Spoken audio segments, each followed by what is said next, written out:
Hello tout le monde, je vous fais une petite vidéo car je viens de voir encore par mail une question qui me revient un peu récurrente en ce moment. Donc je me suis dit plutôt que d'expliquer à chaque fois par mail, je vais faire une vidéo sur le sujet puisque je suis en plein dedans. Je vais vous expliquer. De toute façon vous l'avez vu dans le titre, donc excusez-moi, hein, il est minuit. Voilà, je suis un peu en mode pilou-pilou et un peu fatiguée aussi. Donc je vous explique. Donc il y a deux questions qui m'ont été posées au sujet des boîtes récemment, donc je vais essayer de vous faire l'autre vidéo dans la foulée, mais je vais quand même vous en parler dans celle-ci. Alors déjà d'une, je vous le dis, si jamais vous voyez que les mesures sont à l'envers, c'est parce que je filme avec mon téléphone, donc vous êtes en mode miroir, donc ne vous inquiétez pas. Donc je ne peux pas retourner la vidéo dans l'autre sens, ça prend trop de temps et le temps j'en suis désolée mais j'en manque. Donc je m'explique. J'essaie d'expliquer par mail comment je fais pour gaspiller un minimum de papier pour faire mes boîtes de calendrier de l'Avent. Bon, elles sont là-bas, elles sont rangées. Du coup, là, j'étais en train d'en découper un bon paquet. Et justement, on m'a demandé aussi comment je faisais mes boîtes. Donc hier soir, j'ai fait différentes boîtes, parce que c'est une abonnée, je ne me rappelle plus de son nom, elle va se reconnaître, qui m'a demandé comment je pouvais faire des boîtes avec une feuille A4. Donc si je peux, après, je vous fais le tuto si je suis pas trop crevée. Donc du coup, une boîte que j'ai fait hier soir, je m'en suis servi pour mettre tous les papiers. Attendez, voilà, tous les papiers que j'ai découpés ce soir. Et du coup, il m'en restait deux à découper. Je reçois un mail et je le lis et je me dis, plutôt que de répondre, je vais faire une vidéo. Ça va être plus simple. Puisque c'est une question qu'on m'a posée plusieurs fois. On me dit oui, ça fait quand même pas mal de papier de gâcher. Mais vous verrez que dans une feuille A4, vous pouvez faire 3 découpes pour faire vos boîtes. Donc c'est parti mon kiki, je vous abaisse la caméra, c'est une vidéo qui va être très rapide. Et si je suis pas trop crevée après, je montre à la personne, il faut que je regarde dans mes mails, mais là je suis avec le téléphone, comment on peut faire des boîtes de différentes tailles. Donc j'ai fait 3 formats, on fera peut-être pas les 3 en vidéo, attendez, je vais prendre le bras, ça va être plus simple. Parce que j'ai découpé du calendrier ce soir, bon bref, on n'est pas là pour se plaindre. Donc j'ai fait 3 formats de boîte et c'est que du papier A4. Voilà, donc c'est hyper simple, je vais vous montrer ça aussi après. Avec mes outils, donc bien sûr, il faudra adapter. Mais là, c'est pas le sujet de la vidéo. Le sujet de la vidéo, c'est comment faire 3 découpes pour nos papiers, enfin nos boîtes, enfin pour nos papiers, oui, qui vont nous servir de boîte pour nos calendriers de l'Avent. Comme en ce moment, je vois que tout le monde est dans pleine confection des calendriers de l'Avent, je me suis dit, cette vidéo, je vais la faire, parce que je pense qu'on va encore me poser la question. Et expliquer par mail, c'est pas toujours évident. Donc, allons-y en images. Ça va être plus simple. Donc. Vous voyez, après, sur un gros tas de papier, il me reste que ça en chute. Vous voyez, parce qu'il y a une personne qui m'a dit, mais moi, il me reste toujours un gros morceau de papier, je ne sais pas quoi en faire. Donc, il ne faut pas prendre son papier en format portrait, mais il faut prendre en format paysage. Comment se souvenir d'un format portrait ou un format paysage? Donc là, paysage, on voit l'horizon. Portrait, on pense à la Joconde. Voilà, comme si c'était un tableau. C'est comme ça que moi, je me fais mon petit mémo technique. Donc ça, c'est portrait, et là, c'est paysage. Donc, on prend sa feuille A4 en format paysage. On sait que les boîtes, elles doivent faire 10 par 18, ok? Donc, je prends toujours, excusez-moi, j'ai super mal au bras et à la main ce soir. Je prends mon papier en format paysage, je viens sur mon masticot découper un morceau à 18. Jusque-là, banco, on est bon. Cette feuille-là, elle est coupée à 18. Je la tourne. Je viens la couper à 10 cm et encore à 10 cm. Ok, il va me rester cette petite chute. Ah oui, alors si jamais, parce que je pense qu'on va aussi me poser la question, j'essaie d'anticiper un maximum pour pouvoir être le plus explicite possible sur mes vidéos. Ça, ce sont les recharges qu'on trouve chez Craftly qui est en promotion récemment. Donc, j'en ai fait un stock. Elles vont sur ce masticot, le masticot de chez Stampin' Up. Voilà. Je reprends mon autre bout de papier que j'ai coupé en premier. Je viens le découper à 10 cm. Je le tourne et je le coupe à 18 cm. Et du coup, il me reste ces 3 chutes-là. Et j'ai bien mes 3 papiers de la même taille, de la même dimension pour faire 3 boîtes. Ok, j'en refais une avec vous puisqu'il me reste une feuille encore à découper.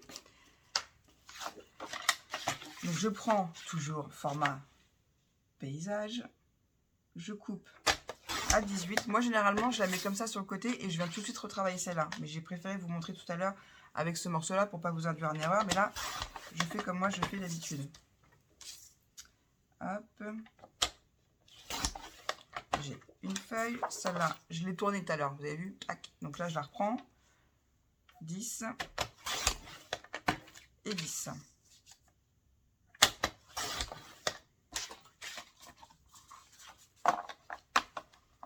Et j'ai mes 3 papiers pour faire mes boîtes. Après, je fais mes rainurages et banco la caravane. Je fais mes petites découpes, mes petits bisous. Je plie, je colle et c'est fini.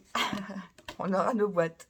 Donc, je ne sais pas si vous en avez eu autant que moi à faire cette année. C'est vrai que j'ai eu la chance que ma copine Letty Steph m'aide à en faire 288. Mais j'en ai encore quasiment autant à faire toute seule. donc voilà. Donc, je me suis préparé ma petite boîte. Comme ça, je prends ma planche à rainurer. Et puis, dans mon lit, si j'ai une petite insomnie, je sais quoi faire. Voilà, voilà.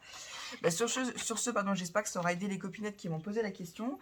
Je vais tâcher de vous faire le deuxième tuto pour les autres questions qui m'ont été posées. Parce qu'on m'a demandé, au début, je ne comprenais pas. On m'a parlé tellement de boîtes de Noël en ce moment que j'ai répondu à l'abonné. Elle m'a demandé si les dimensions devaient être les mêmes pour le couvercle que pour le restif, enfin, le dessus et le dessous. Je lui dis, bah oui, c'est les mêmes dimensions. Et je lui dis, mais attends, de quelle boîte tu me parles? Et elle m'a dit, non, les boîtes qui s'imbriquent en format A4. J'ai dit, ah, d'accord. Parce que des fois, c'est pas évident. Je ne suis pas avec vous, j'ai pas forcément de photos de votre travail. Donc, des fois, j'essaie de vous aider. Même quand j'ai des copinettes qui me disent, moi, mon album a craqué à tel endroit, il y a ça qui fonctionne pas. Sans photo, c'est difficile. Si je suis pas avec vous, si vous m'envoyez pas de photos, c'est difficile de vous répondre. Donc là, j'ai compris ce elle voulait faire. Elle voulait faire des boîtes avec des feuilles A4. Donc, je coupe et je vous refais le deuxième tuto. Là, je suis en forme, ça va le faire. Je vous en fais une, je vous en fais pas deux, mais le principe est le même. Je vais tâcher parce que je suis pas sûre que tout le monde a le même outil que moi. Donc, je vais tâcher de vous donner un maximum de réponses, d'indications pour pouvoir vous aider à faire ces formats de boîte. Donc là, je vais faire ça sur la deuxième vidéo. Voilà, on va pas se prendre la tête. Si vous avez d'autres questions, alors j'essaie de réfléchir à d'autres questions qu'on m'aurait posées. Alors oui, il y a aussi beaucoup de personnes qui viennent me voir en MP ou par mail, que ce soit sur Facebook ou sur Insta ou sur ma boîte mail, me demandant combien je vends mes calendriers. Donc c'est pas compliqué, je vais vous dire quelque chose, je fais des recherches, je suis comme tout le monde, je suis allée sur la boutique Etsy et pour pas faire de la concurrence déloyale, je me suis alignée sur les prix qui étaient existants sur Etsy. Donc si jamais vous voulez savoir combien je vends mes calendriers, allez voir sur Etsy, voyez un petit peu la forme de calendrier que vous faites et vous verrez à quel prix les autres dames ou les autres filles les ont mis et puis alignez-vous à leur prix. Si vous faites moins cher, ça s'appelle de la concurrence déloyale. Après, c'est vous que ça regarde. Mais c'est vrai que c'est pas cool pour les autres. Parce que bon, quand on met... Voilà, moi, l'année dernière, je les vendais pas à ce prix-là. Et cette année, je me suis dit, si je me mets sur Etsy, il faut que je joue le jeu. Si je les vends moins cher que les autres, forcément, je vais tout vendre et les autres pas. Enfin, après, c'est une question de goût. Mais quand on regarde le prix, je me suis dit, si je mets au prix que je les faisais avant... Les copinettes qui en vendent aussi un certain prix, elles vont pas être contentes. Donc du coup, j'ai fait mes petites recherches, je suis allée sur Etsy et je me suis alignée au prix des autres. J'ai fait pareil pour les frais de port. J'ai regardé, j'ai aussi pesé. Je suis allée sur le site de la Poste pour voir combien ça me... Oui, je touche encore mes cheveux. Pour voir combien ça me coûterait un envoi de calendrier. Et j'ai pu donner un tarif de frais de port. Voilà. Donc ça me dérange pas de répondre à vos questions. De toute façon, quand j'y réponds pas ou quand je suis assez direct, c'est que j'essaie de répondre, mais que j'ai pas toujours le temps, parce que j'ai aussi ma petite vie, plein de choses à faire. Mais c'est vrai qu'en ce moment, on me pose beaucoup de questions sur les calendriers de l'Avent. Et je me dis que des fois, il faut aussi aller chercher par soi-même, parce que c'est pas toujours évident de répondre à tout le monde. Et qu'en plus, en ce moment, je suis en pleine production, donc j'ai beaucoup de taf, en plus de ma vie de tous les jours. Donc j'espère avoir fait le tour des questions qui m'ont été posées. Comment je peux faire pour pas trop gaspiller de papier en faisant mes boîtes. Je crois qu'on m'a redemandé le pliage des boîtes et le découpage. Eh ben attendez, ça on va le faire. Si, j'ai vu un commentaire tout à l'heure passer dessus. Pourtant, je pense avoir déjà fait plein de tutos à ce sujet. La boîte est là. Et je pensais vraiment avoir donné toutes les infos. Alors c'est vrai que peut-être que tout le monde ne voit pas toutes les vidéos et que du coup, bon, voilà, je suis sympa, vous le savez, je suis dans le partage, ça ne me dérange absolument pas. Quand je peux, je le fais, quand je peux pas, je peux pas. Et puis, quand ça me saoule, je le dis toujours. Je le dis toujours, gentiment, je dis non mais là, faut pas déconner quand même. Donc, vous savez quoi, on va faire le pliage et le découpage d'une seule boîte ensemble, puisque ça, aïe, ça me revient. J'essaie de réfléchir à toutes les questions qu'on m'a posées. Comme je vous ai dit, il est déjà minuit. Il ne faut pas que j'aille tarder à me coucher, parce que demain j'ai des choses à faire. Je vais voir ma grande sœur. Et non, alors on m'a demandé le pliage, le découpage pour pas gaspiller trop de papier, comment faire des boîtes avec des papiers A4. C'est bon, vous savez quoi? On y va. Allez, hop, banco la caravane, c'est parti mon kiki. Donc du coup, je prends mon papier, enfin je peux le prendre en format portrait. Je viens faire un traçage à 2 cm. Si vous n'avez pas cet outil-là, pardon, vous prenez votre massicot, un plioir et ça fait aussi le job. Moi, j'ai ma planche, donc je l'utilise. Ça simplifie tellement la vie en plus. Donc à 2 cm et je vais en faire un à 8 cm. Je vous montre et je vous redonne tout ça parce que je sais que des fois je parle vite et que des fois il y a des personnes qui n'arrivent pas à me suivre. J'essaye toujours de m'améliorer du mieux que je peux. Donc à 2 cm et à 8 cm. C'est pas compliqué, je fais 2. Au pire, je retourne ma feuille et je refais 2. D'accord? Ensuite, on la met en format paysage et on va venir faire une rainure à 2 cm, à 8 cm, à 10 cm et à 16 cm. Ok? Donc, on a dit 2 cm, 8, 10 et 16. Vous voyez, ouais, je pense qu'on les voit bien, là, les rainures. Moi, je les vois bien dans le retour, donc je pense que vous les voyez bien. Une fois qu'on a fait ça, on prend notre ciseau et on va venir découper les petits marquages qu'on vient de tracer en faisant un petit biseau. Ne vous inquiétez pas, je vais vous remontrer tout ça après à la caméra. Hop. Ah, j'ai pas bien coupé. Hop, hop, hop. Tac. Oui, puis vous faire des vidéos aussi en ce moment. Bah, comme je suis occupée, qu'il y a les travaux, qu'il y a les enfants. Là, tout le monde est couché. Je me suis dit, allez, plutôt que de répondre, et comme j'ai très mal dans les mains, enfin dans la main et l'épaule, bon, je suis pas là pour me plaindre, hein, j'ai l'habitude, donc je gère. Mais je me suis dit, plutôt que de me faire mal à répondre en écrivant, je vais faire une petite vidéo aux copinettes pour aussi montrer que je suis toujours là. Et voilà. Et puis ça me fait plaisir. Sinon, croyez-moi, je le ferai pas. Donc, je suis venue découper mes petites fentes jusqu'au marquage et j'ai fait un petit biseau. Bien comme ça, les biseaux. Hein. Ok. Si vous les faites là, ça n'a aucun intérêt, ça va se voir. Et sur les grands rectangles, ça ne sert à rien. Donc, une fois qu'on a fait ça, on prend notre petit plioir. Ok. Et on va venir marquer les plis. Je regarde le sens de mon papier parce qu'en fait, il y a un côté qui est plus craft, plus foncé que l'autre. Et j'ai envie que ce soit le côté plus foncé qui ressorte. Ouais, vu sur le décoté, bon, c'est pas grave, on est entre nous. On s'en fout. Je marque bien mes plis.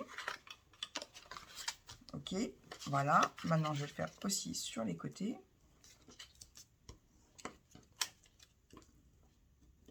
Hop. C'est important de bien marquer les plis, hein, parce que sinon, quand vous allez vous amuser à coller le tout, si vos plis ne sont pas bien marqués, vous allez avoir des petites difficultés à avoir une belle finition dans votre collage. Donc, je vous conseille vivement de passer un petit coup de plioir pour faire de jolies boîtes. Voilà. Donc là, vous avez vu, j'ai marqué tous mes plis. Ce que je vais faire, c'est que je vais mettre de la colle dans mes deux petites extrémités, dans mes deux petits coins.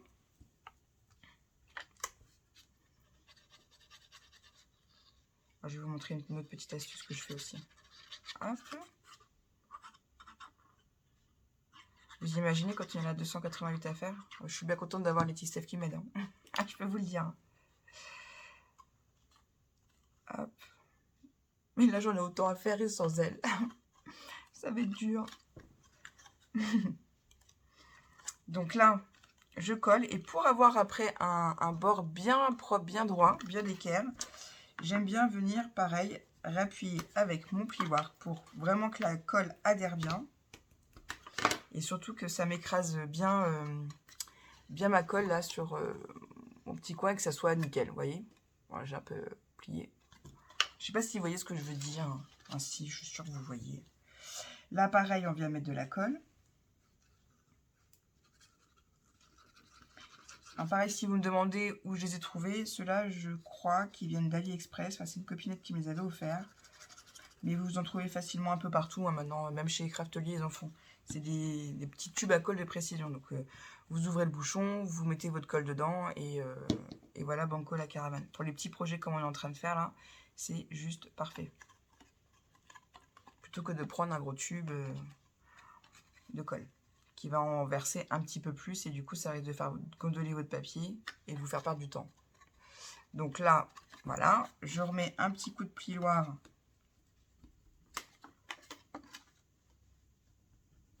Vous voyez, pour que ça me fasse des angles bien propres, bien collés. Est-ce que vous allez voir? Ouais, bah c'est tellement bien propre, bien collé que c'est nickel, on voit pas. Et là, il va nous rester ces deux-là collés. Soit vous les collez dans cette partie-là, ou soit cette partie-là, ça n'a pas d'importance, puisqu'après, de toute façon, ça n'a pas d'importance. Ok? Après, on va obtenir ça. Excusez-moi, je suis un peu gauche, que j'ai ma main qui me fait souffrir. D'accord? Donc, on va le faire ensemble. Ah oui, puis je vais vous donner un autre petit truc aussi. Hop. Alors, je vais vous le dire après. Là, attendez, hop. Je viens en coller mes petits rabats. On voit bien, voilà. Je m'aligne bien pour être bord à bord. Pareil de l'autre côté. J'ai fait en plus, enfin j'ai su en même temps l'excellente colle qui sortait. Pareil, je reviens travailler avec mon petit plioir pour bien tout écraser la colle au papier et que ça me fasse vraiment des jolies finitions. Voilà. Et là, vous voyez, notre boîte est faite. Moi, je vous ai montré lors d'un haul que j'avais acheté 3 perforatrices justement chez Craftelier de la marque We Memory Keeper. Pardon, excusez-moi. Celle-ci. Et celle-là, c'est la 5/8e. Je prends ma boîte.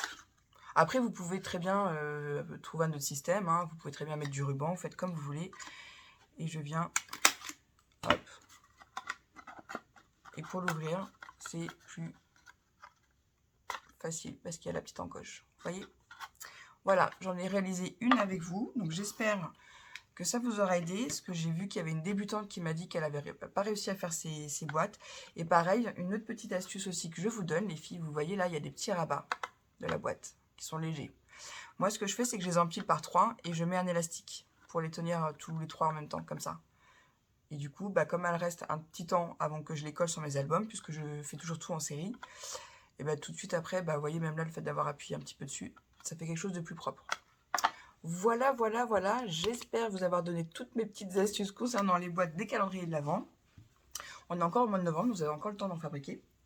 Voilà, voilà. Pour les offrir ou les vendre, faites comme bon vous semble. On est là pour partager, on n'est surtout pas là pour se prendre la tête. Voilà, voilà. Sur ce, je vous fais des gros bisous. Et puis, je pense que dans la foulée, je vous filme le tuto pour faire des boîtes avec du papier A4 que vous pouvez aussi utiliser pour du papier avec du papier 30-30. Étant donné que les fêtes arrivent, c'est vrai que faire une petite boîte comme ça avec un petit tamponnage, une petite étiquette et un petit ruban pour fermer, pour offrir un DVD, un livre, que sais-je, ça peut être sympa.